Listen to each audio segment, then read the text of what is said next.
Om Jnanatmirandasya Jananjanashalakaya Chakshuranditam Yena Tasmai Shri Gurave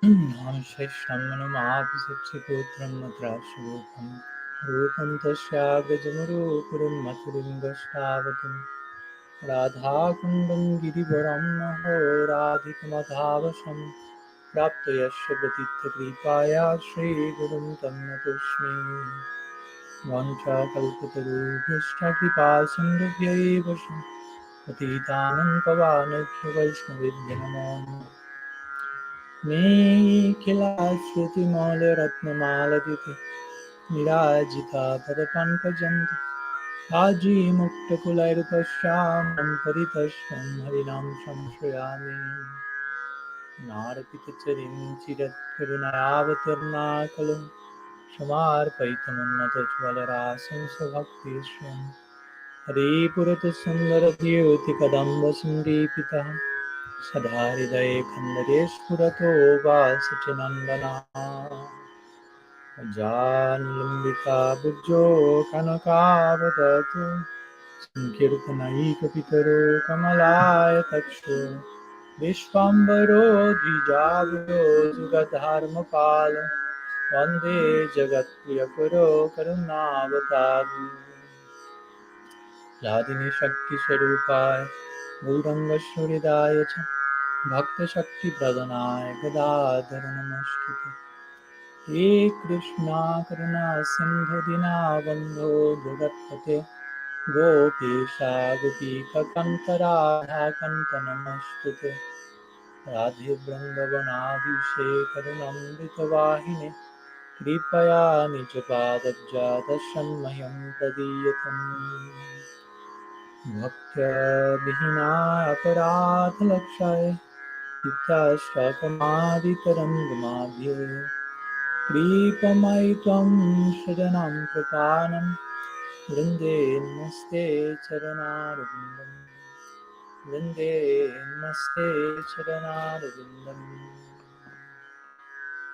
Srila Gurudev ki jai, Sriman Mahaprabhu ki jai, Shri Ram Sankirtan ki jai, Shri Bo Radha Madhav ki jai, Rantara Srimad Bhagavatam ki jai, Shri Brahma-stuti ki jai, Gaur Bhakta Vrinda ki jai, Gaur Premanand, Hari Hari Bo. So, pranam to all of you. Welcome. Good afternoon to the ones present here and the ones present online as well. So, sorry for that. I just realized. And yeah, so today we are continuing with the series of lectures that actually we have been starting some weeks ago in Kansas on the Brahma-stuti. So since it's my first lecture here on this side of the country, I will make just very briefly mention what we were speaking about these days in case you were not able to follow. And then we will continue with today's lecture, which is 7th lecture, and we will see 5th verse of Brahma-stuti. So basically, Brahma-stuti means, or Brahma-stava means the prayers of Brahma. We know who Brahma is. And this happens in the context of he is witnessing an overdose of Aishwarya, we could say, in the less expected place that you may think about, but actually the place where most Aishwarya resides, which is Vrindavan. So in his attempt to test Krishna, because as we know, Krishna was with his friends in the picnic and full informality, and first picnic in their Prakat Lila, so you can imagine the first picnic of your life, how you feel. So full of informality and all the boys breaking all the possible rules of Vaishnava etiquette you can imagine that Brahma was following so seriously. So Brahma was a little bit like overwhelmed by this already. So there were different levels of bimohan. Bimohan means bewilderment of Ram. So we mentioned how Brahma having 4 heads. As the Brahma Bimohan Lila unfolded, 1 head started to spin, 2 heads started to spin, 3 heads started, and finally he attained like accomplishment in Vimohan. On the four heads were like full speed. Now first like seeing this picnic, then when he thought he kidnapped the calves and the boys, as we know, he put so quote unquote in a cave, and he returned from Brahma Lok after a moment, and he realized everything continues as normal because Krishna had expanded himself as each one of them. So second head start to spin, and Brahma goes to the cave, and the boys and the calves, which were illusory expansions of them, were there. And Brahma returns to Vrindavan, and all of them are there. And he goes quickly to the two places and thinks maybe Krishna's taking them and putting them in one place, and then when I'm not there. So at this point, again, two heads spinning, half Vimohan, if you will. And then Krishna shows full Aishwarya and shows how from each of these calves and boys, a form of Narayan, and Brahmas worshipping, different Brahmas worshipping each of those Vishnu forms, and Brahma witnessing that. So at this point, three heads were like full speed, and the last remaining one came when Krishna like make all that disappear, and just he himself remain as a little boy with a morsel of food in his left hand, and just like looking for his boys and calves, where are all of them, and four heads of Brahma. So he fell from the swan down to earth, offered pranam to Krishna, praying very deeply, and the result of those prayers is what we are studying here, called Brahma-stuti, the prayers of Brahma, after this unique section of the Bhagavatam that, as we mentioned, fully establishes the main idea of the Bhagavatam, Krishna's tu Bhagavan Swayam, Krishna is the Supreme Personality of Godhead. And also through these prayers that happen to be in the 14th chapter of the 10th canto of the Bhagavatam, Brahma also is, at the beginning of creation, he expressed a desire to taste Sakya Bhav with Krishna. So Krishna said, okay, we signed the contract here, and in time all this will play out. So in this Brahma Vimohan Lila, Brahma got the trailer of his prospect, if you will. He was not able to fully digest it. But he in this Brahma-stuti, in these prayers, we will see Brahma somehow seeing now the object of his affection, the object of his longing, Krishna in a corresponding form for Sakya Bhav. So he's seeing his ultimate Istadev, but at the same time, he was accustomed for quite a long time to relate to Krishna in more serious terms, if you will, as he did at the beginning of creation and so on. So now his sadhana matured to the point of him feeling attraction towards that form of Krishna as the object of Sakya Bhav. And I'm feeling I'm being attracted to that. So while he's praying in this chapter, he's kind of trying to make sense. Is it okay what I'm feeling? How to play this out, and how to find philosophical support to the attraction I'm feeling by seeing this form of Krishna. So we'll see that throughout the Brahma-stuti, which are 40 verses in total. I don't have a clue when I will finish this series, to be honest. Throughout these 40 verses, Brahma is kind of, he's trying to explain to himself his inner affinity in philosophical terms. Well, he's in the concept of doing so, he's actually establishing the Gaudiya Siddhanta, which is universal for whether affinity you may have. It's universal for all of us. But as my Guru Maharaj pointed to me, it's important to bear in mind which is Brahma's actual affinity, which is Sakya. So he's establishing this universal Siddhanta which applies to all of us, but his desired bhava is in terms of Sakya. So in that sense, the format of the classes have been just, doing as usual, a recap of the previous classes we will do now, reading the verse and the word by word, and also then I will share a Bhavanubad, which is kind of an explanation of the verse in the words of Guru Maharaj, which he will include in his forthcoming book, Sakya Mandal, but he generously allowed me to. I asked him the blessings to speak on Brahma-stuti, and he told me, "Oh, I wrote a commentary on Brahma-stuti in my forthcoming book." Okay, so great. So is an implication there? So he generously extended the opportunity to share those ideas with all of you.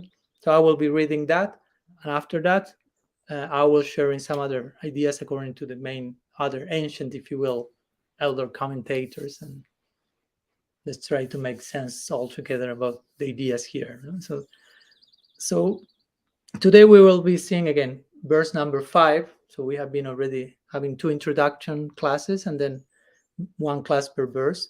So today's verse, Brahma will point in the direction of how yoga bears fruit only through bhakti.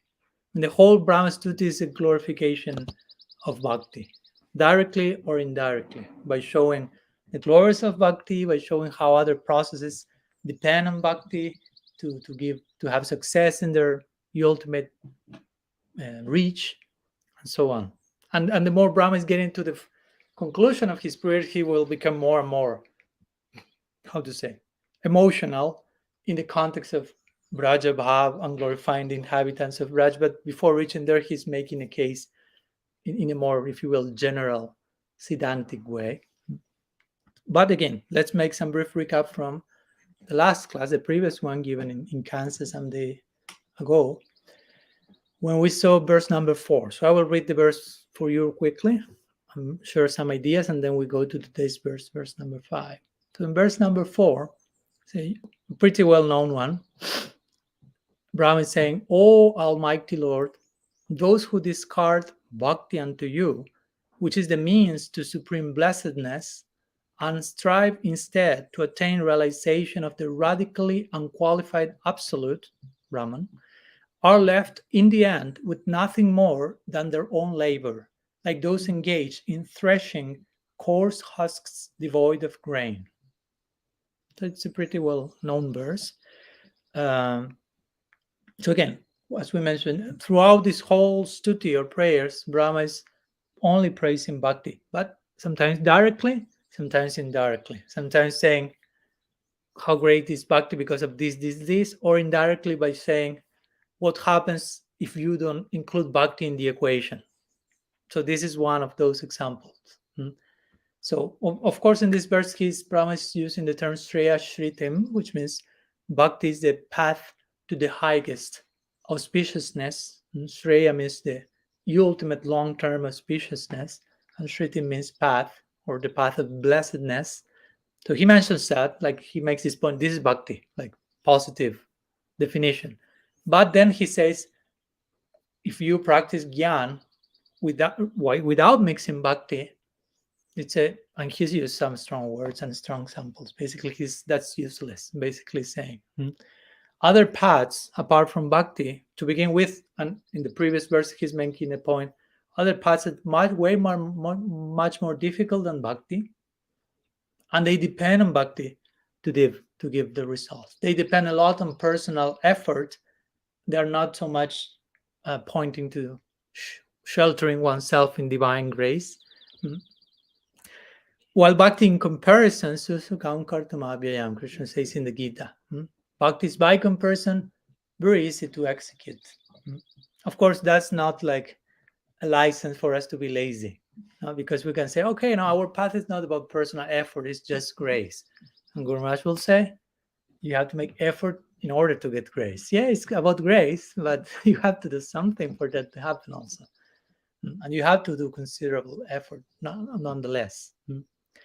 So it's important to bear this in mind. I mean, and I remember Guru Maharaj some maybe years ago, he was describing to me, like he was reading something about very strong tapasya and sadhana that I think some Buddhist practitioners or some other lineage were doing in order to attain their goal. And there was so much, they were investing so much of their time and energy.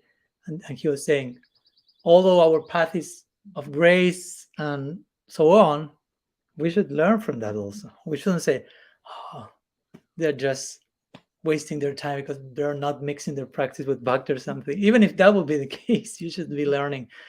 I mean, if that's so, I should be making the same or even more effort.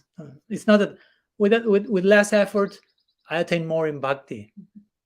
The idea is, well, what if you invest full effort to obtain grace in bhakti? What will be the result of that? Because if not, we will misread these type of sections. I don't know, the Bhagavatam, when Ajamil is just chanting Narayan and calling his son in Namavas, and he's basically taken to Vaikuntha almost. So the point is, okay, Let's name your son, let's put your son some name of God, and you're done. Vaikuntha is waiting for you. That's not the point of the Bhagavatam. The point is, if that happens just by singing in that way, what kaimutya nyaya means, if this is like this, what to speak of if you do it like that, no? So yeah, bhakti is easier by comparison, but doesn't mean that, okay, I can relax and just call my son some here and there with the God's name, and that's all or something. No? So this verse, again, is trying to emphasize how any other process, I mean, bhakti does not depend on any other process, and any other process depends on bhakti, which is a pretty strong statement. So you follow my point? Yeah. Bhakti to give fruit, you need to mix bhakti with jnana, karma, yoga. But for all of those other processes to bear their particular fruit, whether it may be in the form of swarga, mukti, siddhi, bhakti is required in the equation. Oh, and of course, again, the conclusion is, if every other practice depends so much on bhakti, what if I only practice bhakti? If bhakti is so crucial for any path, what if I just jump into the crucial exclusively? No? That's basically the indirect way of pointing, do that. So this verse will say that indirectly. Again, if you just engage in jnana, in the pursuit of the radical, unqualified absolute, the result will, without bhakti, rejecting bhakti, no fruit will be there, basically. Only you will be inviting trouble, the commentators are saying. But on the contrary, even they say, if you practice bhakti, all the fruits of other processes will come by your practice of bhakti. Even if you are not interested in them, they may come.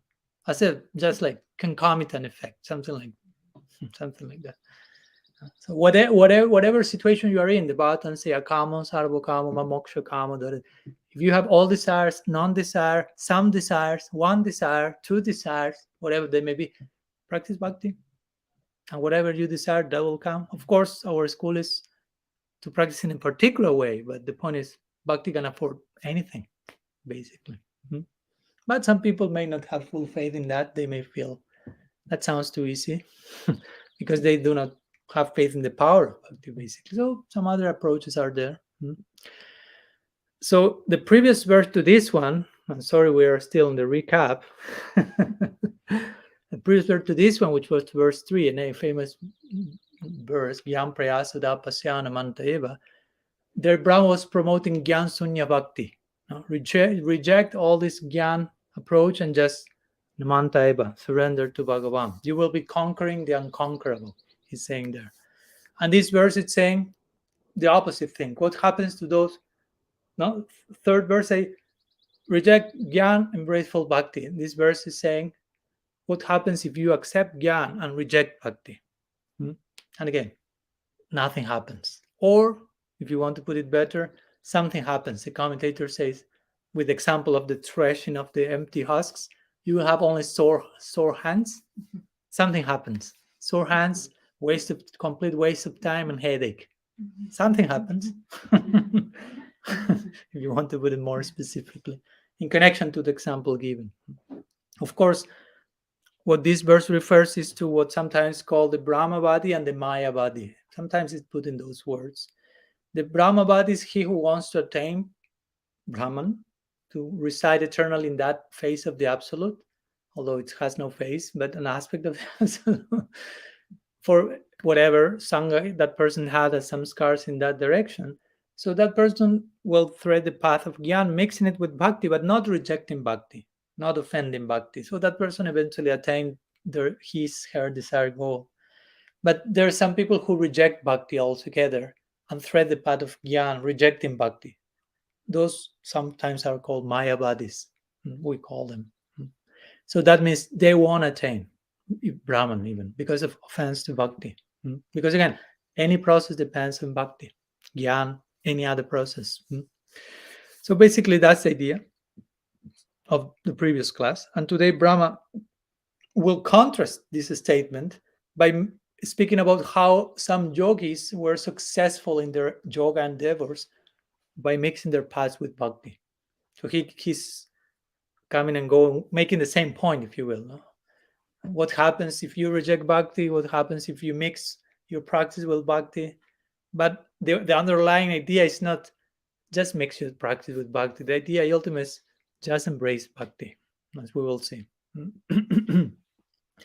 So already, and in verse number 3, before going to the verse, with your permission, going to 2 verses before is also Rama is saying stanestita srutigatam tanumam manovid.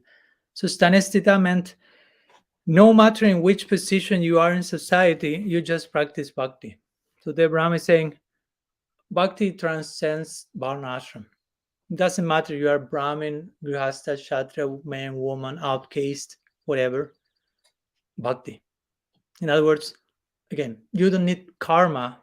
You don't need to mix your bhakti with karma. Bhakti is above karma. So you can do away with karma, and then again in that same verse, Gyan Prayasudapasya, you can do away with Gyan. No need for karma, no need for Gyan, for pure bhakti. So now in this verse, Brahma will make it clear, no need for yoga either. In the sense of mentioning indirectly, yoga depends on bhakti. Again, you have to have trained eyes or ears.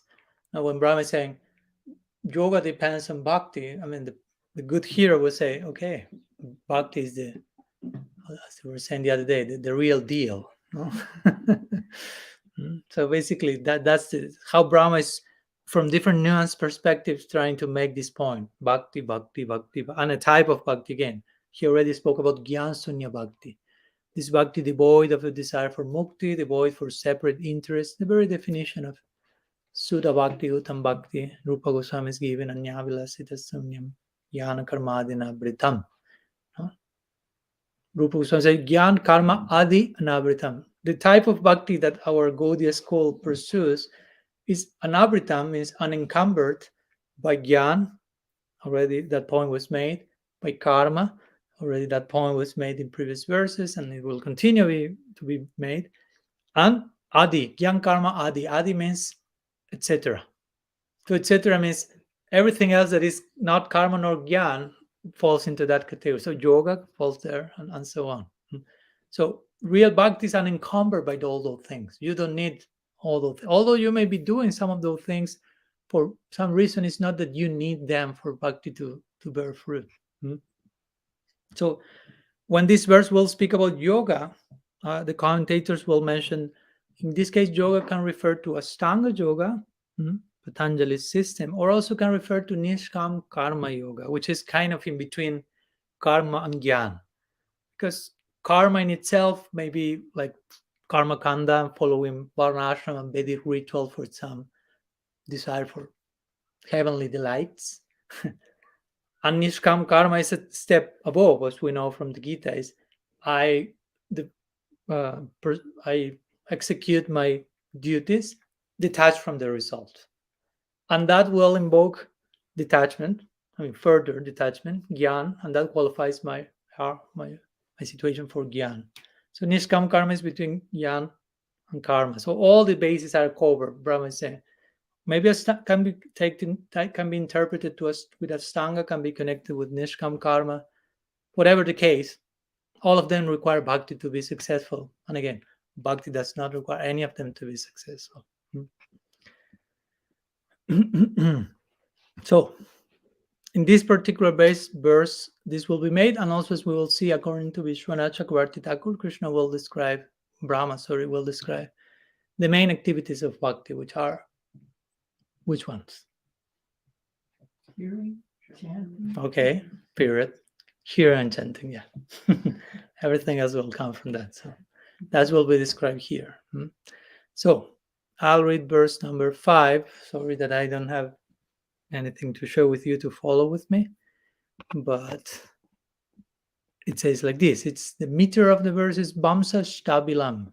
Different meters, chandas throughout the different verses of the Brahma-stuti, not a single one. It says, Pureha bhumam bhavo pijoginas tvadarpiteha nija karma labdhaya vibodhya bhaktya kathopanitaya prapediranjo chutate gatim param. translation. Please bear in mind always the context, no? Brahma and which situations he is seeing, which is his prospect, what the thing that he has just experienced a few minutes ago. All this, try to keep that in the picture.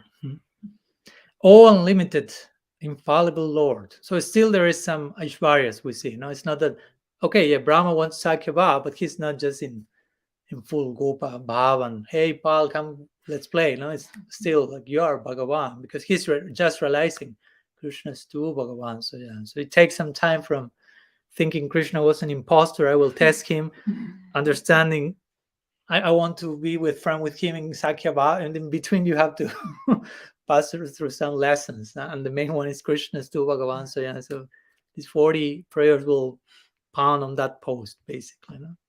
Which are required for someday forgetting that Krishna is the Supreme Personality of God, as we know, and entering in a relationship with him in another terms. So, oh unlimited, infallible Lord, in the past, many yogis in this world offered their prescribed practices and even their worldly actions unto you. As a consequence of thus surrendering their actions unto you, they obtained bhakti in the form of hearing and recounting your narrations. Then, having directly realized the self by such bhakti alone, they easily attained your supreme destination. So that's basically today's verse, number 5. So let's go with the favorite sections of all of you, the word by word section. Hopefully, favorite. Pura. So first word is pura. So we can also learn some terms as well. Pura means previously. Previously. Iha means here, referring in this world. So Brahma is speaking about some yogis from the past, remember, who attained a particular result. Bhumam is a way of referring to Krishna's different meanings. Bhuman means, oh, unlimited, or also can mean, oh, you who own the earth. Who own Bhumi, you are Bhuman, basically. Like Shakti, Shaktiman, Bhumi, Bhuman. Baha, Baha, many. Api, even. Yogina, yogis. So in the past, oh, unlimited, many yogis, that arpita iha nija karma labdhaya, which was gained by means of desires and their own activities offered to you. We will see what they obtain. Vibhuddha, after understanding. Bhaktya eva, only by bhakti. So after understanding that only by bhakti they could attain what they wanted. Kata upanitaya, cultivated through hearing and chanting topics about you. So they engaged in bhakti. Prapedire, they achieved by surrender. Anjaha, easily. Achyuta, another name for Krishna, which means this one, you know. Yeah. Oh, infallible one. Te, your gatim param. So gatim means destination and param means supreme. So they attain your supreme, about their supreme desired destination. So let's go to the commentary on this verse by Guru Maharaj, which according to what he shared to me will be called Bhaktivedanta Bhavanubhad. So Bhavanubhad is something like a commentary following the spirit of the verse and the spirit of the other commentators, but put in one's own words, basically. So previous Bhavanubhad written by him was, again, connection to the previous verse, which was speaking about Gyan's futility without bhakti. So now comes the connection with that. In the previous verse was spoken about Gyan. So now Guru Maharaj says, but what about yoga unto itself? Coming to this verse. Brahma asserts that there is a long history of yogis hearing from devotees about Krishna and then mixing their yoga with bhakti, offering the fruits of their desires and deeds to him, and thereby attaining him or liberation, whatever the case, through yoga mixed with bhakti. And no, it's not the end of the commentary. Thus, rather than rejecting bhakti, as in the previous verse, those yogis and jnanis who embrace bhakti, even partially, attain their ideal. So I know this is a point that Guru Maharaj has made 16,108 times in his classes, and that's a reason for that. We see Brahma himself is making this point many, many times in different ways in the same verse, in the same series of prayers. So here again, there are yogis who are described offering their actions in the spirit of surrender to Bhagavan, which is not the same as pure bhakti. It's always important to draw the line. It's not the same to offer everything you do to Krishna than pure bhakti. What's the difference? For example, in the Bhagavad Gita, there's a famous verse which speaks about offering whatever you do to Bhagavan.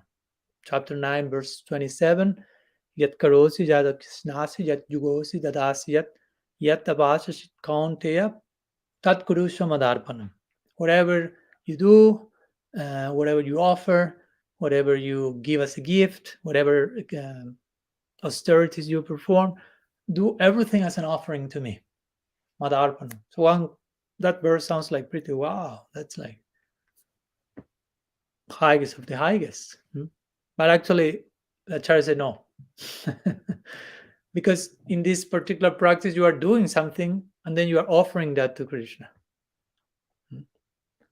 But real bhakti, I mean pure bhakti in our conception, what the Bhagavatam gives us is not offering the fruits of what you do after you do it to Krishna, but offering yourself before starting whatever you're doing, and then doing whatever. I mean, not whatever, anything, but whatever you do, you are offered.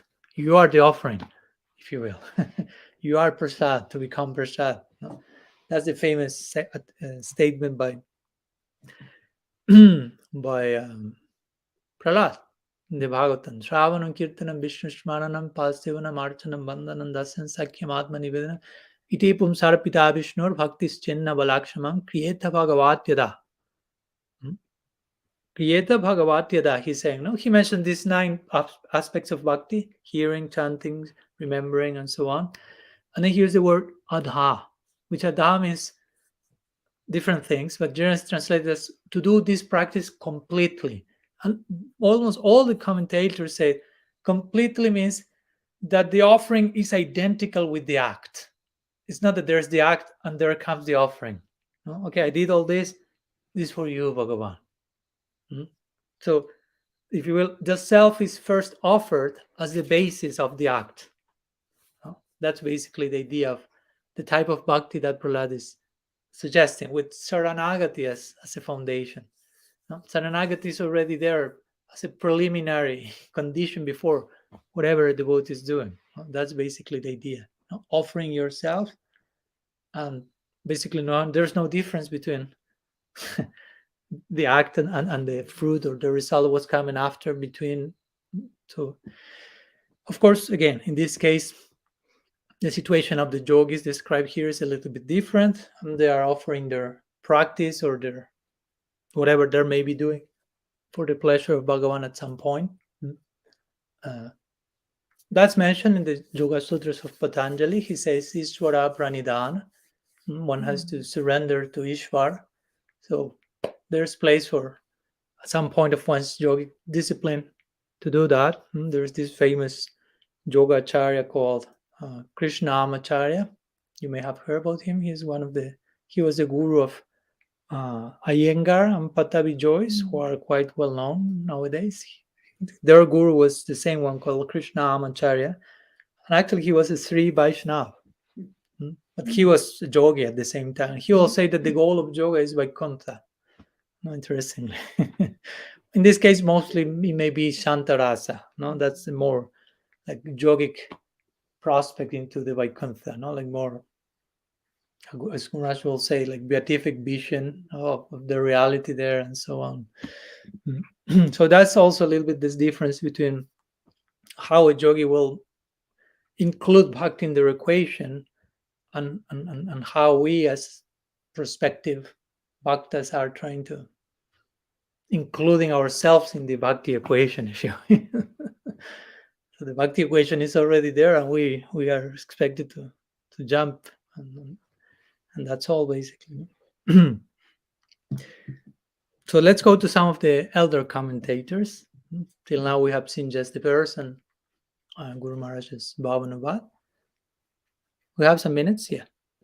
We have eternity, yeah. Anantakata, forever. So let's begin with Sridhar Swami's commentary. He's the generally elder, venerated commentator in our Gaudiya tradition. I won't be sharing everything that every commentator is saying, because many times they are saying the same thing, and even Guru Maharaj is mentioning some things that actually are from the commentaries. So I'm trying to complement, or sometimes repeating something worthy of emphasis. So Sridhar Swami, in his commentary, he says yogic trance takes place by bhakti, not otherwise. That's like his sutra-like version of this verse. Trance, which he's referring here to the yogic samadhi, takes place by bhakti, not otherwise. So no bhakti, no samadhi. Basically, you want samadhi, yogi, no problem, but bhakti is required. It's like the active principle. If you take out the active principle, you can have everything else.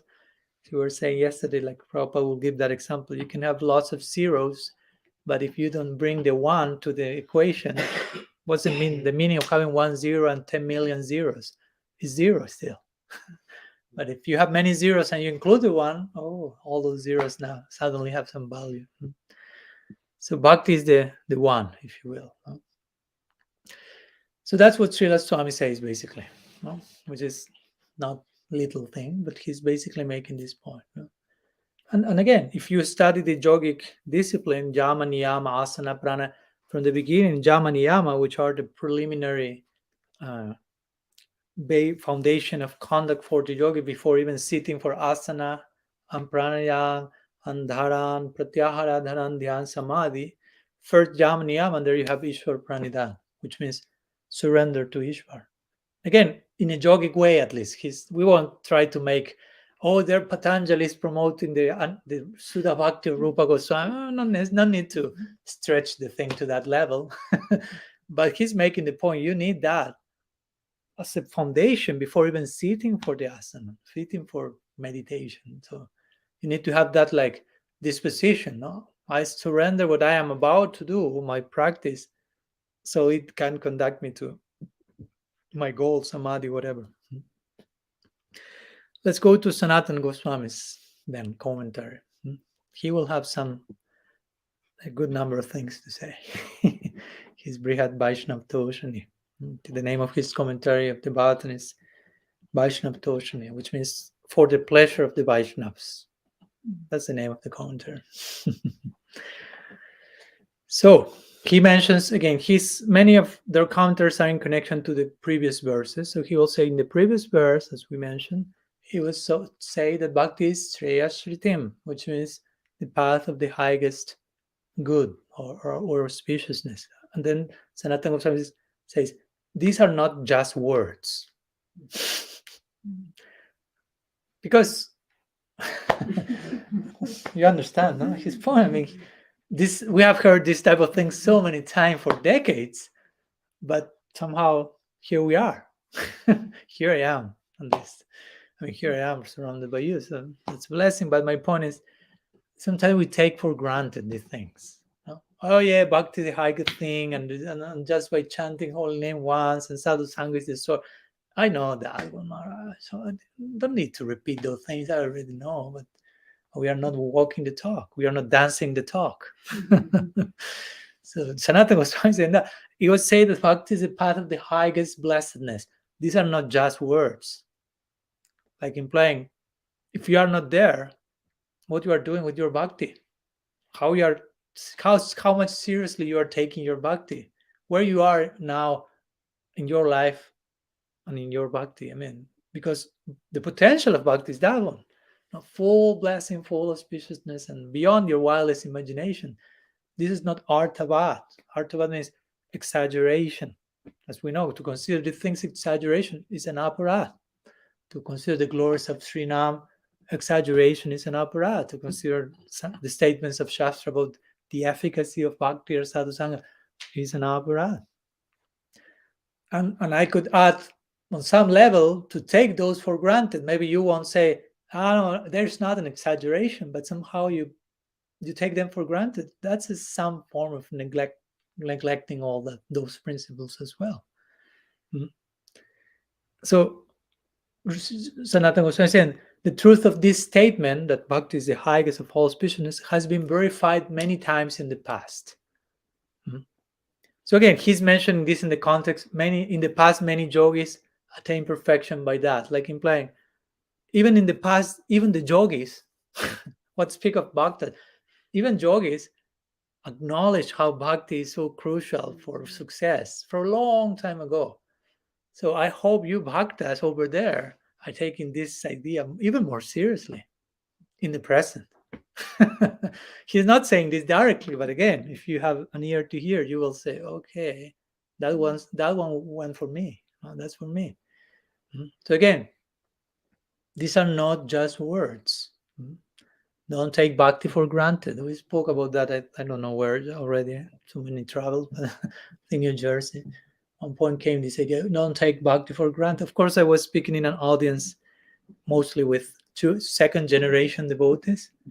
That they were telling me themselves, like, we were born in a bhakti environment, so for us bhakti was like the common thing, the normal. So we got accustomed to bhakti. It was like, yeah, of course, Harinam, of course, deity, of course, Prashad, and of course. But no, of course, no. That take it for granted, and you don't have a second point of reference to contrast and really appreciate the dimension and depth of all that. So many of them were telling me, who now have my age or a little bit less, they were like rediscovering bhakti, because they grew with bhakti all around them, but in such a way that they took that for granted, that got accustomed to the extraordinariness that still was there. So after some time, they needed some whatever experiences or distance or some headache or whatever to realize, oh my God, bhakti is much more of what I thought it was during all these decades. So rediscovering their own roots, if you will. No? So again, we don't need to be second-generation devoted to fall in that, no? Or we need also to pay serious attention to that. We need to not get stuck into a very scripted version of bhakti, if you will. No, we spoke about that the other day also. Bhakti beyond the script. Krishna himself goes beyond his script as Mahaprabhu. He's no longer Krishna. He's something else, something more. He goes beyond the script to give something to us that is coming from his own, going beyond the script. So somehow, for us to fully appreciate that, at some point we will need to go beyond the script as well. Not beyond the scriptures, beyond the script. No, there are a few letters that make the whole difference. We are not expected to go beyond scripture, but scripture is inviting us to go beyond the script. So, and again, beyond the script means you have all these magical formulas you know from day one. Okay, I have to do this. This is the reply to this question. I'm not this body, and blah blah blah. I have all the answers. Perfect. 16 rounds are in place. 4 wrecks are there. I mean, end of life, Vishnu Dutas, Golok, non-stop flag there. That's all, basically, right? Wait for a few years and you'll realize that there's something more between the chant Hare Krishna and the be happy, as Guru Maharaj was saying. No? So at some point you need to go beyond the script, beyond that, like, quote unquote, official version of Krishna consciousness, take it for granted. And you need to rediscover the same tradition you embrace as your own, and to discover yourself in the context of that. So again, we can just continue speaking about this topic the rest of the class and my visit to North Carolina and Michigan and Alachua, but we are called to move on some level, with your permission. But this is the very first point Sanatana Goswami is making. This is known for a long time. These are not just words. Be careful of not getting accustomed to the extraordinary. So in a healthy way, keep pushing yourself out of the comfort zone, because only out of the comfort zone real learning is possible. In the comfort zone, there's no learning at all. Of course, too much outside of the comfort zone is too neurotic also, neurosis. So try to find a balance in that. So then Sanatana Goswami mentions about the name Achyuta, because remember, every time a name of Krishna is invoked in any verse in Bhagavatam Gita, it's not just, we try to explain that in our Venu Gita series in Madhuvam, but it's not that the gopis are calling Krishna whatever name they are calling Madhava or whatever, just, okay, because of the meter, we need this 3-syllable name, so let's put it there, so that's fixed nicely. There's a particular reason. So here the same, no? Different names are throughout the verses in the prayers, and there is, our acharyas have shown, there's some reason for that. So Achyuta, infallible. Yeah. I mean, you can explain the name outside of any context that it still makes sense. Krishna is infallible. But in which sense he's infallible? I mean, so many senses, of course. You can say he never fails, he's perfect, he never becomes a conditioned soul. But in this particular case, it means he doesn't fail in giving the desired results by performance of bhakti. Whoever accepts bhakti, whether it be a yogi embracing bhakti from their own pursuit, Krishna is not failing in bestowing them the desired fruits of their practice.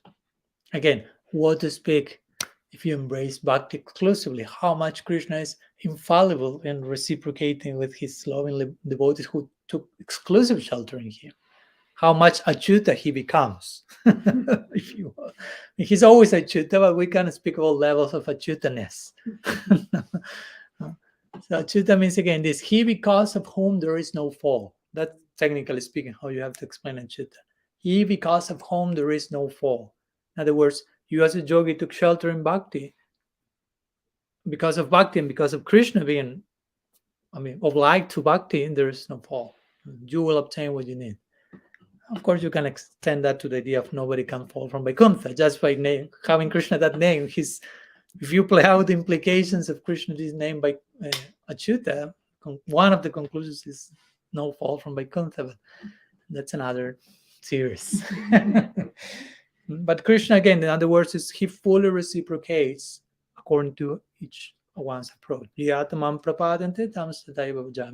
to how you approach me, worship me, which mood and which desire, I reciprocate accordingly. So he's achyuta in that way. He doesn't fail. Of course, if we want to quote Napariham Nirabhadha Sanjama, Krishna telling the gopis, I cannot reciprocate my love to you, I failed. That's on another level, no? Of achyutaness, no? Or achyuta, whatever. What else? Sanatana Goswami gives another meaning. Sanatana Goswami is very expert in his purpose to give like a meaning of the verse or an explanation, and then he will say, or, and he will give another one, and then he will say, or, and you will have sometimes 6, 7 ors. And generally, each one becomes exponentially more esoteric, if you will. Not necessarily always, but that's how he likes to generally do it. So he says, or there is another explanation. Because of bhakti, the yogis, that is, the sadhus who associate with you, understood your eminent abode, meaning either Vaikuntha lok or the status of pure love, that is, they determine that this is the highest result to be attained, they attain it.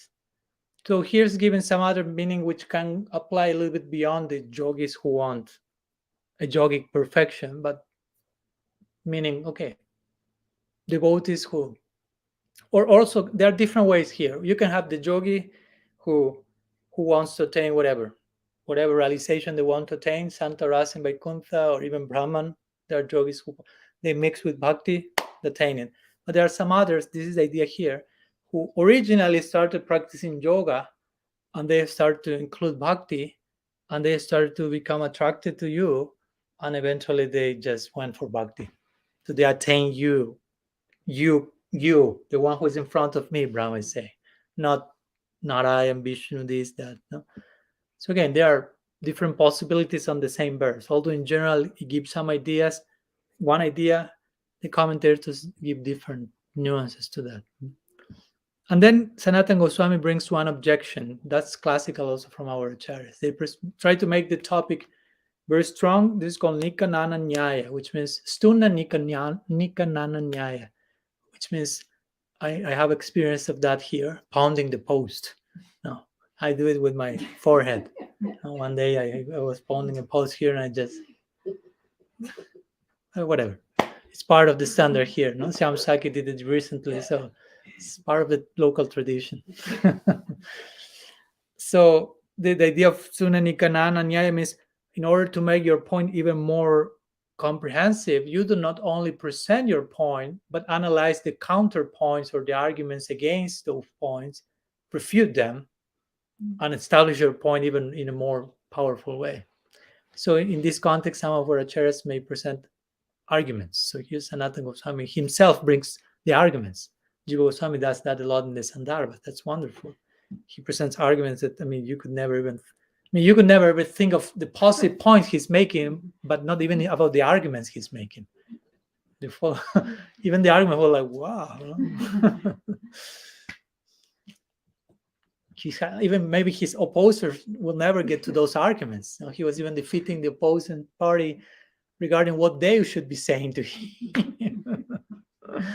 That means they are really willing to be comprehensive in their presentation. It's not just, this is the only real truth, everything else is crap, nobody can tell anything, just accept this. No. What else everyone else is saying? Okay, let's include it and just deal with that. How to integrate, harmonize, explain, refute, whatever the case. This is the final presentation. So Sanatana Goswami is saying something like that here. Someone might object. It's not a big argument, but some slight objection. Still, someone may say, isn't it that bhakti, which causes the attainment of the topmost destination, is hard to come by? Brahma's response is, regarding in this verse, the bhakti is set in motion by a discourse about you. Those topics are more excellent. Like implying, if you tell me bhakti is difficult to execute, Brahma is saying, bhakti mostly activates by hearing Harikatha. How much difficult that is. You have just to move your body to the place of Harikatha, and just you have a nice cushion there and some water, and then some ladu will come, and compared to going to a cave on a deer skin and who knows what, that's not so difficult. Of course, you have to hear from proper source with proper attitude and walk the talk, and there are some stuff in between, but comparatively, and again, the topics here is saying are more excellent, very, very most excellent, more attractive.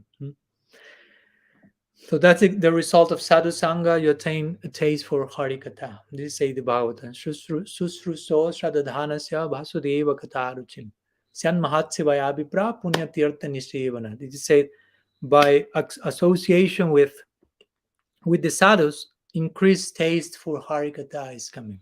So that's the fruit of sadhu sangha. You start to, because again, the idea is that's what you will do in sadhu sangha. In sadhu sangha, you speak Harikatha. So the fruit of sadhu sangha is to increase taste for Harikatha, because that's what's going on there. If your taste for Harikatha is not increasing, what type of sadhu sangha are you having? Basically, is the question. Satam prasangam mama vidyasam, with so many verses in the Bhagavatam speaking about the same thing. In the special association of my devotees, hearing this rasayana katha, these elixir-like topics of mine, faith comes, bhava comes, prem comes, one after the other, anukramishati. And Jiva Goswami, in this context, trying to make the point, this same point, he quotes another verse from the Bhagavatam. I'm just selecting a few ones, although you may feel, Maharaj, there are too many verses you are quoting. I'm just selecting the main ones they are quoting. They like to quote a lot. And it's never a lot, that's my point, because we have to make a point comprehensively. So another verse from the Bhagavatam, which ends up saying, Shrama eva hi kevalam. Guru Maharaj likes to quote this verse, 1 to 8, to add to your sloka book there. So it's saying like Varna Ashram, in this case Varna Ashram, not Jnana or Yoga, but Varna Ashram, which does not produce attraction for the topics of Hari, is a waste of time. basically. So that's another way of putting that. If you do not get attracted to Harikatha, what's the purpose of Varna Ashram? And if you get attracted to Harikatha, what's the purpose of Varna Ashram? That's basically the logic. No? Uddhav says the same thing in the Bhagavatam. Kim Brahma Janmavir Ananta Katara Sasyam. Ananta Katara Sasyam. If you attain Ananta Katara Asa, if you relish the mellows of Ananta Kata, of the unlimited topics about Hari, Kim Brahma Janmavir. What's the purpose of being born as a Brahmin, or as a Brahma even means? No? So the idea is, if you get born as Brahma, but you don't have taste for Harikatha, what's the purpose of being Brahma? And if you have taste for Harikatha, what's the purpose of being Brahma? So this is the type of logic that our acharyas give to us, no? I'm trying to make this exclusive emphasis. Bhakti, Harikatha, please, everything is there. And these are not just words, just in case. Every time I finish one sentence today, you try to, in your mind, repeat, these are not just words. That's a very nice exercise. Not today only, no? Every time, these are not just words. These are not, because some part of you may say that indirectly, subtly. Oh yeah, I heard that. I heard that means these are just words, basically. These are not just words. Bhagavatam is not different from Bhagavan. It's the literary embodiment of Hari. So every word from the Bhagavatam is Krishna, not just words. Or Krishna is not different from certain words. His name is not different from him. The Bhagavatam is not different. So there are words, but they're not just words. No, it's Krishna in the form of words, if you want to put it like that. Let's see what Jiva Goswami says after Sanatana Goswami. I will share, Jiva Goswami shares some similar things. His commentary is pretty much similar to Sanatana Goswami's, but he shares some conclusion, his conclusion to his commentary to this verse. He says like this: with an increasing prem, the person then attains with surrender an intimate relationship with you. So we see that here Jiva Goswami is seeing another level of attainment, not just a yogi who wants whatever, mukti, or no, he's seeing someone who attains what Brahma wants to attain. Remember that Brahma wants to attain something. So whatever through whatever he's saying, he's trying to further establish and confirm his own longing and attainment. How to attain that, to confirm to himself. So with an increase in prem, the person then attains with surrender an intimate relationship with you, O Lord, with unlimited glories. This is a suitable result for bhakti dedicated to you. O Lord, you do not fail to give the desired results by performance of bhakti. No? So basically, that's what Jiva Goswami is saying, which is kind of wrapping up what we were mentioning till now. Like Guru Maharaj likes to mention, no? I mean, you are a Achyuta, you do not fail in giving result to whoever engage in bhakti. And Guru Maharaj will say, if you have that bhakti basically means if your heart is in the right place, you cannot do bhakti wrong. Which is a very, again, general. Of course, we have to do the task, the work to have the heart in the right place. Now we have not to downplay that idea, no, or underestimate that idea. No? Oh no, it's just about having the heart in the right place. Yes, but I mean, is your heart in the right place? Yes. It can be a little bit in a better place. Yes. So it's not in the right place then. You follow? If your heart could be in a better place and it is not, then it's not in the right place. You are just using the idea to remain in a complacent situation. I'm not that bad, Maharaj. I'm not a killer. I'm following this principle. Yeah, okay. But we have to grow. So I think that's an important point, no? Because we may hear this word from our Guru Maharaj, if your heart is in the right place. So what happens inside of us when we hear those ideas from our Gurudev? If your heart is in, we immediately say, oh, my heart is in the right place. He's speaking about me. But he's taking care of me. He's not mentioning my name in the class.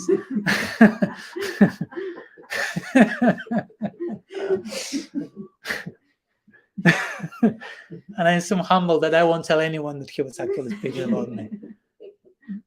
Or maybe I will after the class. Yeah. How well you know me, Guru Maharaj. No, I'm sorry, I'm joking, but sometimes it's not that a joke. You know, the truth is, because they say in jest, the deepest truth is saying in jest. So when Guru is saying, if your heart is in the right place, you cannot fail. So what's happening inside of us? Again, I'm not saying go to the neurosis extreme. My heart is not in the right place. I'm a cheater. It's not. I'm not saying that, but also not quickly run into it's me. No, maybe not to that extreme, but I'm in the right place. Yeah, it's okay. That's not for me. Next idea, let's see if it applies. No. How much it can be in the right, what means right place? I mean, I did it right. Yeah, but you can do it better. No? I mean, yeah, you cook the rice, it didn't burn. Okay, but you may have added some spice and some other things and some further bhakti. And it was better. It was right, but right doesn't mean best.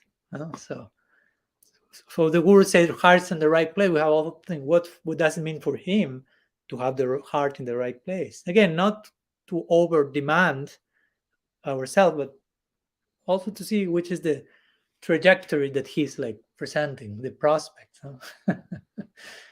Like as we were saying the other day, when Vishwanath Chakravarti Thakur says, for the devotee is free from all karma. You can take that option. Okay, free from all karma. I'm a devotee. You have to ask yourself, what idea does Vishwanath Chakravarti Thakur has in mind when he says a devotee? And where I am in that connection. Again, not to get discouraged, just to be objective and trace my trajectory in a realistic way. But yeah, the generosity is there. That's the point. Nonetheless, generosity is there, but we should be humble and sincere about not abusing the generosity. If someone is being generous, real generous, it should be humbling for us. I mean, if I'm really being really generous to you, if you are sincere on some minimum level, you won't abuse my generosity. Actually, my generosity will invoke in you humility to realize where you are actually in the context of that generosity. I mean, this generosity is really showing where I am. It's not coming for me to create a fiction ideal. Oh, I'm so great, that's why this is coming. No, something like that. Yeah, Krishna says in the Gita, no? Neha Vikramanasasti Pratyabhayana, whoever engages in bhakti, there's no loss, no diminution. We are not to abuse those statements, like relaxing on the strength of, oh, Krishna is so generous. No, Kaunteya Pratijani Name Bhakta Pranasati. Yes, my devotee never perishes. Again, no, I can do whatever I like, I will never perish, and you become even proud in the name of following Bhagavad Gita. What to speak Apichet Sudaracharo, Krishna in the Gita, the same. No, my devotee engages in the worst possible stuff, bhajante mamananya bhak, but is determined in worshiping me. You have to, sometimes you want to skip that second line. Sadhureva samamta vyahyam samabhyasito hisa. Oh, how nice. Now, even if my devotee does the topmost nonsense, I consider him a saint, and he very soon attains everlasting peace. Yeah, that's line 1, 3, and 4. Line 2, bhajanti mahama nanya bhak. Bhajanti mahama nanya bhak. He's exclusively dedicated to worshiping me. So, of course, different interpretations to this verse. Many acharyas will say this is actually hypothetically speaking, because someone that dedicated can never engage in sudurachar, in very bad behavior. Or that can apply to the gopis in the highest realm. They seem to be engaged in the worst transgression, but actually they are the gopis. Or like Guru Maharaj will say, no? Krishna is so much in love with his devotees that he says, if my devotees misbehave and you glorify their misbehavior, I will put my attention on you. And Guru Maharaj will say, this is madness. Krishna is mad, in love with his devotees. Love is blind. But again, we are not like to abuse these instructions. Oh, here's an entry point for my comfort zone, and I can stay there forever or something. So again, all this also applies interestingly to Brahma, no? Because again, Brahma made some mistake. He tried to kidnap all the boys and calves. That's not like joke. I mean, that was aparad. towards Krishna's form. He thought, this guy is an imposter, is not my guru. I'll show that to the world. And he tried to. So he's realizing, I made such a huge nonsense, but such grace is coming. I mean, he's in front, he's having direct sakshat darshan of Krishna. He's having in front of his face the object of his ultimate attainment. Why? There's no reason for that. That's causeless mercy. You did the opposite to deserve that. You offended the form of Krishna. You kidnapped his friends. You thought you did on cups. You deserve a very nice reaction. But the reaction is Krishna appearing in front of you, giving this unique darshan. So my point is, Brahma is totally humble. Again, he's not abusing Krishna's generosity. That's the point we want to make. He's totally moved by that. Let's go to Vishwanath Chakravarti Thakur to wrap up this series of commentators. Such an anxiety trying to continue with the other commentators and not continue with but there's a land in eternity that is waiting for us to never end. The class will never end, basically. There's no need to to go to the next verse, if you will. It's all one long, deep verse. Vishwanath Chakravarti Thakur is saying, this verse can also be taken as a rejection of the yoga process by Brahma. Remember the original idea of the verse. After him having rejected Gyan in the previous verses. So he rejected Gyan, he's rejecting yoga here, like establishing bhakti, bhakti, bhakti. Here Brahma implies, after practicing for a long time, one may come to the platform of devotional service and attain firm devotion at the lotus feet of Krishna. That's what Vishwanath Chakravarti Thakur's take is here, no? Like after a long time of practice, yogic practice or whatever practice, you can come to the platform of bhakti. Like another way of showing bhakti is the topmost yoga. Bhakti is not a cheap attainment. Bahunam janmanamante samahatma sudurlabha jnanamam prapadante vasudeva sarvamiti jnanamam prapadante vasudeva samahatma sudurlabha. A famous verse of the Gita. After many, many births, Krishna says, Bahunam janmanamante Vasudeva. Someone gets to know Vasudeva is everything. Gets to that type of devotional insight. And to reach that position is not so easy. Very rare. Very rare. It speaks about how bhakti is coming by extraordinary grace, as Brahma is witnessing now. I mean, that's extraordinary. It's rare. It's extraordinary. I do not deserve it. It's coming in the last expected moment. When I deserve the worst chastisement, this is coming. I mean, what's going on here? There's no math to follow here. So remember, 4 heads of Brahma are still spinning from another. Each verse is a new bimoham for Brahma. I mean, his 4 heads are spinning, but for different reasons. Every verse. Higher, the verses are escalating more and more. So the 4 heads of Brahma are upgrading their spinning in each verse, basically. So this is a very important point made here also that Krishna is making here and throughout the Brahma is making here and throughout the stuti, that Bhagavan is only attained by bhakti. Now, what to speak of? Yoga, Gyan, being successful by mixing it with bhakti. To see you here, Brahma is saying, Krishna, only by bhakti I can see you. And of course, Brahma is a devotee of some sort, if you will. He will consider himself as such. Somehow I'm a devotee of some sort. In the beginning of creation, I met my Gurudev. So that bhakti came to me, and now, by bhakti I can see you. By bhakti I can know you. Okay, bhakti, Brahma was quite predominated by 4 heads. No understanding head, but this Brahma-stuti is a whole statement of Namanta Eva, heads to the ground. Now, he was taking turns with the 4 heads offering pranam to Krishna. It is described 1, 2, 3, 4. But as Guru Maharaj will say, putting your head to the ground will give you much more knowledge than trying to know everything, looking everything from up to down. You have to look everything from down to up. So Bhagavan is only understood by attained, known by bhakti. Bhaktihame kaya grahya. Krishna is saying in the Bhagavatam, I'm only attained by bhakti. There are many verses like this. I mean, we can just make a Guinness records of quoting verses after verse about how many times in Shastri say, Only by bhakti I can attain. Not even by yoga. Na sadha yati mam yogo na sankhya dharma udava na swadhyaya tapasyago jata bhaktir mamorjita. Krishna is saying to Uddhava also.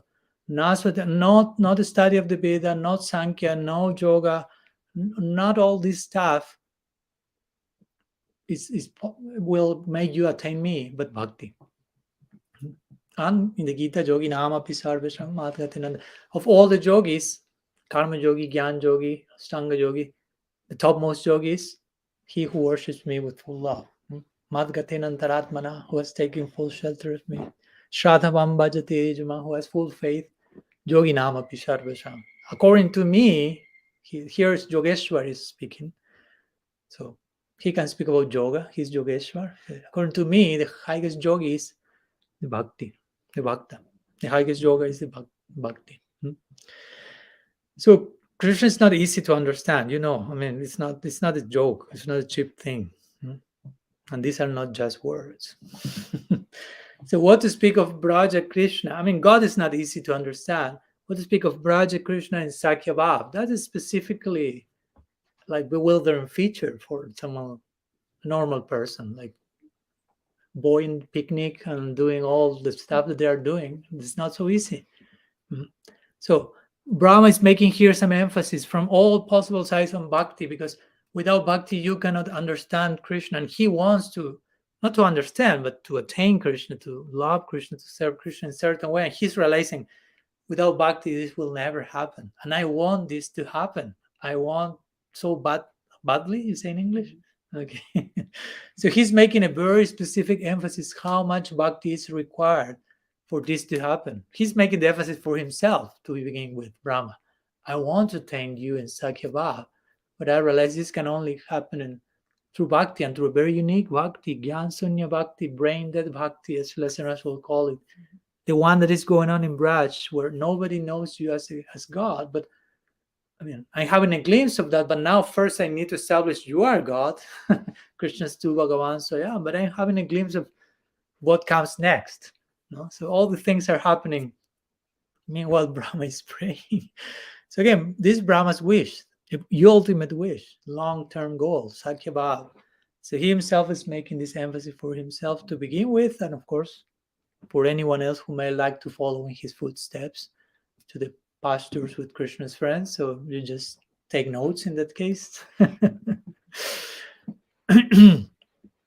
Okay, we are almost concluding, but let me share some last words from Sri Jiva Goswami from Bhakti Sandarbha, because also Jiva Goswami is quoting many of these verses in his Sandarbhas, and he's elaborating on them there. From Bhakti Sandarbha, Anucheda 96, he's saying, he's concluding, sharing the gist of this verse, as if wrapping up. So the gist of this verse implies that these yogis first failed in attaining their goals through their yoga practice alone, and thus they surrendered to Bhagavan and attained not only their desired fruits, but a higher one. They obtained bhakti in the form of taste towards your katha, and by such contact, they attain a liking for you directly, the object of such narrations. By this, they first attained Atma Tattva and then Bhagavat Tattva. In other words, Jiva Goswami's take is this yoga is mentioned in this verse first. Try yoga by itself without bhakti, they failed.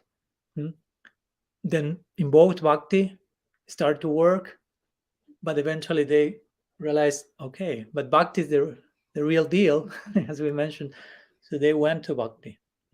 And interestingly, the verse saying they obtained bhakti. Oh, bhakti is not inherent. Sorry if it sounds I'm promoting my book. I'm just repeating what Shastri is saying. Bhagavatam says over and over again, Satsanga laptaya bhaktya. Bhakti is attained by sadhu sangha. I mean, so many times it's said.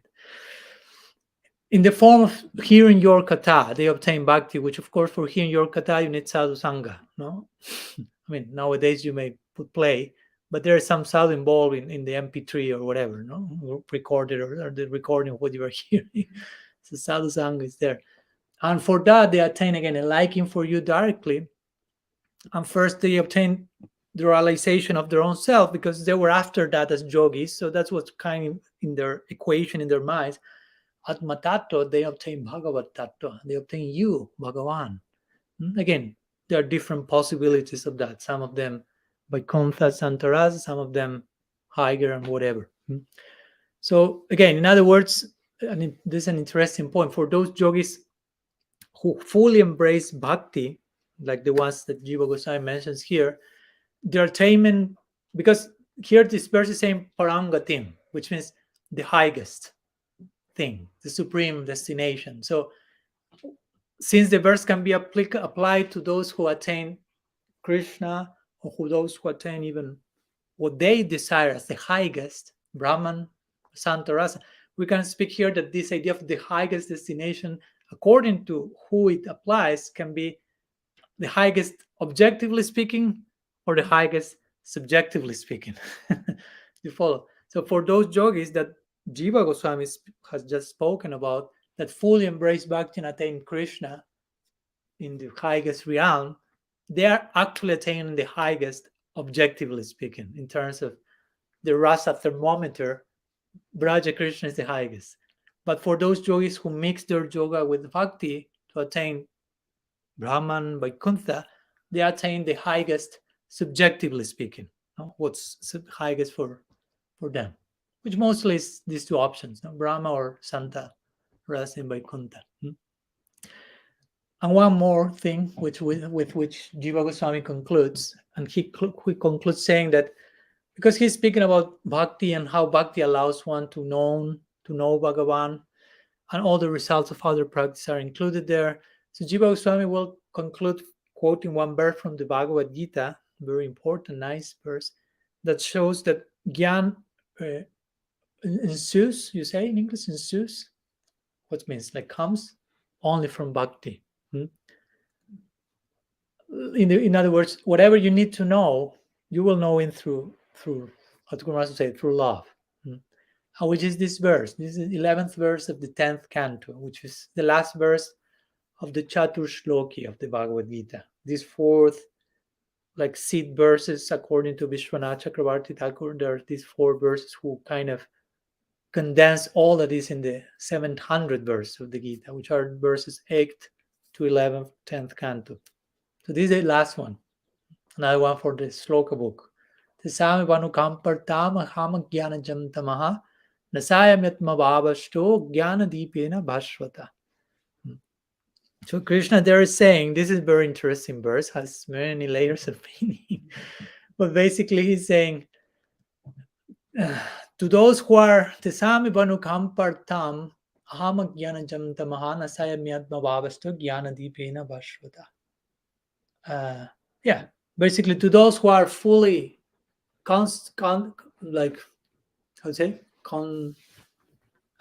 dedicated to me, I'll give them the Jnana Dipena. Jnana Dipena is like the light of knowledge, by which they can come to me. The previous verse to this one is a similar idea. In the 10th verse, Krishna is saying, Dadami buddhi yogam tam yena mamu payanti tetisam satata yuktanam bhayatam pritipurvagam. That's an even more interesting verse in the sense of Krishna saying there, to those who are dedicated to love me with full affection, I give them the intelligence by which they can come to me. And interestingly, one may ask, but if someone is bhajatam priti purvakam, if one is worshipping Krishna with priti, with love, which type of buddhi yogam tam, which type of intelligence do you need to go to him? I mean, if you are worshiping him with love, you don't need to arrive anywhere else. You are already there. So what's the meaning of why Krishna is saying that? So there's an interesting interpretation to that in the connection of basically the gopis of Vrindavan. And the commentators say, mostly Vishwanath Chakravarti Thakur and Srila Siddharmai say, Krishna is saying different ways. Srila is saying, to those who have a romantic attraction to me and love me in romantic attraction, I will give them the intelligence to worship me as a paramour. Or for those who are worshiping me in that paramour love, I will give them the intelligence to come to me. Because why? Every single day, Sri Radha have to face so many obstacles to meet Krishna in the rendezvous every night. So she needs to get to the meeting place. So Krishna is basically thinking about those things. I will inspire them to reach me in our meeting point tonight or something. Of course, it's not what is read in the Bhagavad Gita at first read, but as Guru Maharaj has pointed in his commentary, Krishna is in Kurukshetra, but he's somewhere else. So, and that somewhere else has to do with all this. So anyhow, some ideas regarding this verse, which are not just words. And in the next verse that we will be seeing the day after tomorrow on Sunday, if I'm not mistaken, just Brahma will clarify that although karmis or karma yogis, jnanis, yogis, all of them may get their respective desired results by mixing their practice with bhakti, the ultimate result that a devotee gets is very different in comparison from that obtained by the yogis, jnanis, who only use bhakti to create success in their own practice. Follow my point, right? Okay. So, of course, the fruit of the devotees will be the full form of Bhagavan, Krishna's two Bhagavan. So, remember that Brahma here is praying, longing to worship for the rest of forever. So, we will see that on the day after tomorrow. And tomorrow we have that other Pandits Avirbhav Mahotsav. So, also all of you invited to come physically and online-ly. But I don't know if there are any, we have some few minutes, if there is any question or something you may like to, or comments, something you may like to share. I'm just, and I know Dulal Chandra used to talk about it too when we were studying the Sandarbhas. It just seems so incomprehensible in a way that a yogi or someone, a jnani, who really his desire is to merge into Brahman, and then he takes up a practice of bhakti, so he comes in contact with the personal form of Krishna. And, I mean, we actually know someone who's like that. So then you have experience that that's possible. Yeah, I imagine Dulal Chandra always like to share this commentary by Vishwanath Chakravarti Thakur from third canto of Kapila Dev, where it speaks about the hook and all these ideas. We can read it these days, that's interesting. But yeah, basically he's mentioning how the yogi, those type of practitioners are using bhakti in those terms.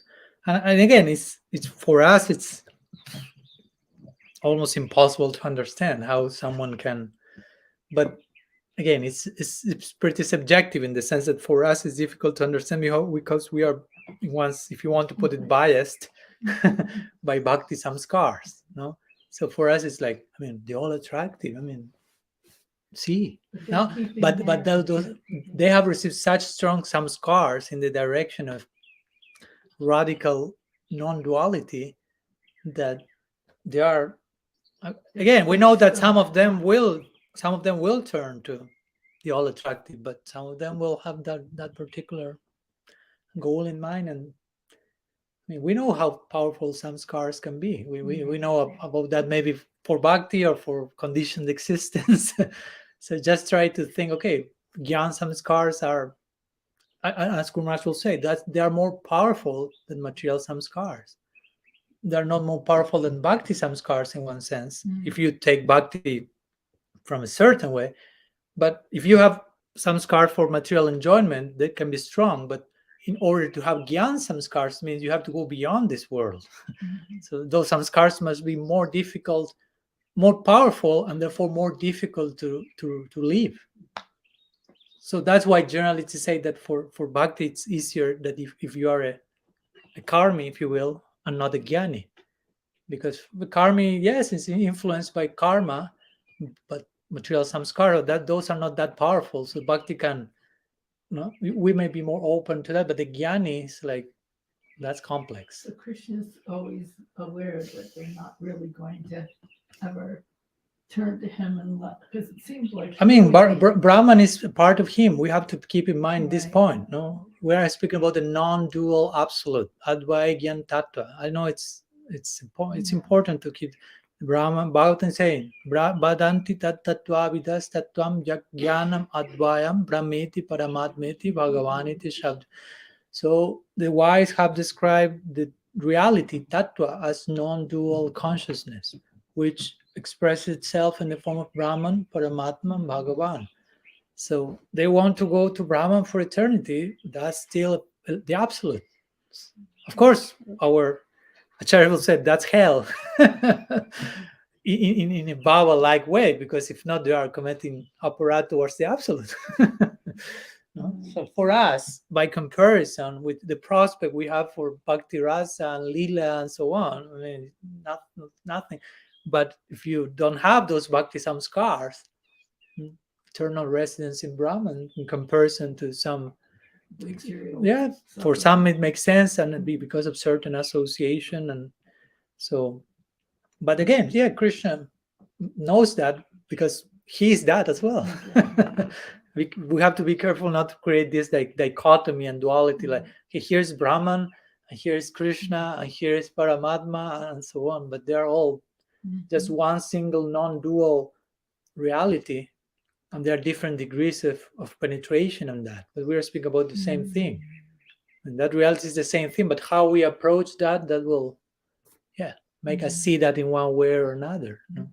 Like if you are, I don't know, in the subway station and you're waiting for the subway, and at the distance you see some light in the tunnel. I mean, the subway is already there, but you see a light, and you say, okay, that's it. And then you see the subway, but you don't see the people inside the subway. And then you see the subway, the doors open, there's people inside the subway. You can enter, interact with the people. So, I mean, contemporary explanation for Brahman, Paramatma, Bhagavan. So the three are the same thing. But some people may be just like focused or attracted by certain reasons to one or the other. So, again, and there's an important point, because I know that always devotee may think, but why Krishna is allowing that to happen? And one is, but what will be the other thing? I mean, he should not allow that to happen, and he should force every jiva to enter Golok. That's not love. So then start to realize love has some price, which is freedom. And freedom gives place for diversity, and not only diversity in here, in choosing Maya and doing nonsense till you go to the absolute, but freedom even in choosing which section of the absolute you will go.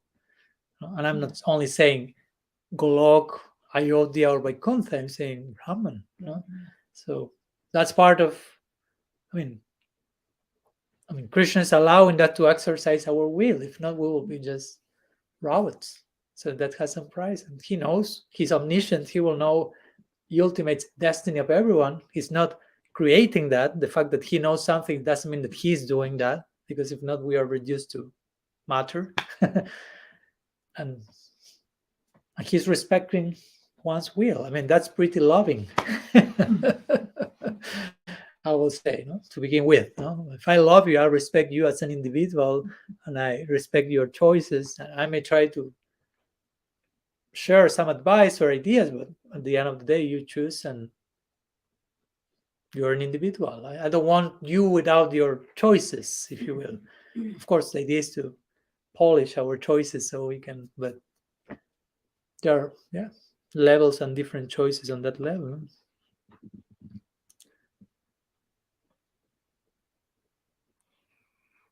Okay. Something else? We are almost 1 hour and a half, so. I have a quick thing. Yeah.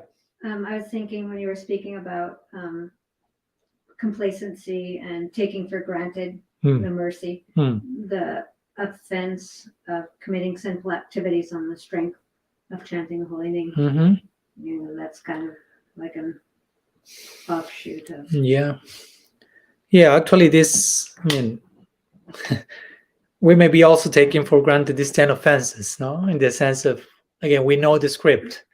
No? I mean, in many temples, these 10 offenses to Srinam are recited every day, so you may even learn them by heart and put play when you know them, but you are not considering the implications of them or playing out like what you are saying. No?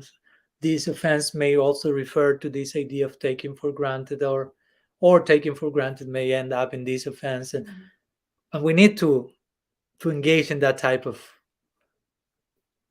exercise and playing out the implications of the thing. It's not just, again, the script is one thing, but how that plays out, that means to go beyond the script. Again, I'm not saying transgressing and being immoral or whatever, no, in the name of raga bhakti or something, but learning to what Guru Maharaj tries to teach us, no, like just Shastri Yukti, no, try to develop a way of thinking according to Shastra, which does not only mean whatever I think has to be regarding what that verse say, but when I go to the verse, I have to be capable to think on that verse and expand for myself in my own life. I mean, all the things are alive, are not just like, this is it, literal, copy paste, end of the story. So yeah, I agree that remaining in a comfort zone, being complacent, having received such a gift as bhakti, which actually, I mean, if you remain complacent after receiving bhakti in your life, that's not a good combination. That means you're not understanding what's knocking on your door, because it's such a degree of undeserved grace and totally, I mean, uncommon, that it's calling you out of your comfort zone. But of course, to a higher, Srila Samaraj will say, home comfort. But that home comfort is out of the comfort zone. Home is not in the comfort zone. So yeah, many of the offenses to Srinam, if you pay attention, it's not necessarily in connection to chanting of Srinam per se, but how you deal with bhakti, how you appreciate the gift, how much you are taking it for granted or not. Yeah. So yeah, we should be, again, non-neurotic, but careful, not in a fearful sense, but just in, I want not to lose sight of the reality of this. I don't want to misread this gift, basically. I don't want to take this as something that it is not. I don't want to, I know that I'm not fully conceiving the dimension of this. So if you have that in a healthy way, that idea in clear, I don't have a clear idea of how much merciful Mahaprabhu is, how deep the gift of my Guru Maharaj is. If you have that idea clear, you have service for the rest of your life, because that's your daily job, not to rediscover a new layer of depth, realization, and gift, and mercy, and compassion coming, and that keeps you sober, if you will. You won't get proud, you won't get discouraged, you won't get so many of the things we got. Distracted, depressed, angry, who knows what. And if you really take seriously this idea, that's protecting. I mean, you are totally protected from all this, from yourself, basically. I mean, so, and the opposite is taking the whole thing for granted. I mean, it's way worse of what it sounds, even. No, taking this for granted. You know, which are all the implications. You may end up seeing the whole thing as ordinary, basically, or making bhakti a business, or making bhakti like your maid servant or something. And starting to see all the extraordinary items of bhakti as gross tools for facilitating your selfish purposes. I mean, the potential is there. I'm not saying you are there, but I mean, if we do not take care, gradually you start to, I'd say, digress now in that direction. It's not that it happens today, tomorrow. No, like you do not end up being mad in the madhouse in one weekend. Gradually you got mad. And one day you are clinically labeled, okay, give this person the no, okay. But it all started very slight way and gradually, and you start like, oh, okay, and and surrender in the wrong direction. So something similar can happen. I mean, I don't want to, again, put anyone neurotic, like you can go mad in the context of bhakti, but that can happen. Especially with these like great ideas, like spiritual ideas and transcendence and big lots of knowledge and saintliness and God acting through me and I'm receiving revelation. I don't know, so many things can happen. So you can use these very absolute and high concepts to justify the unjustifiable, and you can become serial killer in the name of the Bhagavad Gita or whatever, or a real womanizer in the name of Rasa Lila. Or I mean, you can take. I mean, I'm giving just very immediate, gross examples, but it can happen in so many ways. So, especially with such a detailed and deep theology we are receiving, it's very high, very detailed, great blessing. As much as you take care of that and deal with that with proper respect and appreciation, but if not, if you start to become accustomed to the most extraordinary thing, I don't know what will be the end result of such a combination. Taking for granted the highest of the highest, that's a dangerous cocktail. Razor's edge. Yeah, exactly as Prabhupada say, razor's edge. Again, not for neurosis, but just not for complacency. Try to find a middle point in between the two. That's the art of every single day. How today I'm not complacent and I'm do not neurotic. There is a place between the two. I must inhabit that one, and so on. Okay, thank you so much for your time, patience, presence, Sangha, all of you present here and there. I will see you tomorrow for Gadadhar Pandit's Severe Bab. Srila Gurudev ki jai, Sriman Mahaprabhu ki jai, Sri Harinam Sankirtan ki jai, Shri Gaur Radha Madhav ki jai, Grantara Srimad Bhagavatam ki jai, Sri Brahma-stuti ki jai, Gaur Bhakta Vrinda ki jai, Gaur Premanand Hari Go, Vancha Kalpatarubhyascha Kripa Sindhubhya Vacha Patitanam Pavanebhyo Vaishnavebhyo Namo Namah. Ananta Koti Vaishnava Vrinda ki jai, Gaur